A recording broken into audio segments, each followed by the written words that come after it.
The NBA math trade deadline primer moves north of the border to the Toronto Raptors, as this might be the year they finally break through in the Eastern Conference. The roster hasn't changed much since last year, and while they have a lot of expensive players on it, the biggest difference for the Raptors has been their stylistic changes on offense. Star player DeMar DeRozan has been willing and able to shoot three-pointers on a regular basis, spreading out the floor and making the offense flow.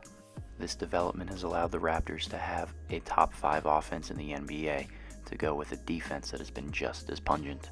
While it took a little while for him and point guard Kyle Lowry to adjust to the ball movement system, both have responded well, and the Raptors are within striking distance of the top seed in the Eastern Conference. The team is also getting great play out of big man Jonas Valanciunas and stretch 4 Serge Ibaka. The Raptors should be a force to be reckoned with in the NBA playoffs, and this might be the year where they make an aggressive move to go all in on an NBA Finals appearance. Based on the way the Raptors used their mid-level exception this summer, the team is hard capped, which means that they cannot exceed the tax apron level, which they are currently about $7.9 million below. If the front office decides that going into the luxury tax is worth doing for this postseason, they have a $7.63 million trade exception from the Corey Joseph deal this summer that they can use. Some players that the Raptors might target in order to move the needle forward would be Magic swingman Jonathan Simmons or the great scoring ability of Lou Williams of the Los Angeles Clippers. While the trade exception allows them to absorb a player, they still need to send something back.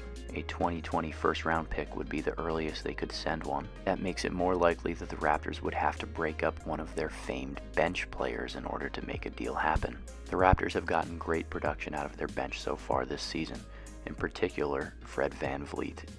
The former Wichita State Shocker has pushed his way into a backup point guard role for the Raptors with strong play and offensive ability.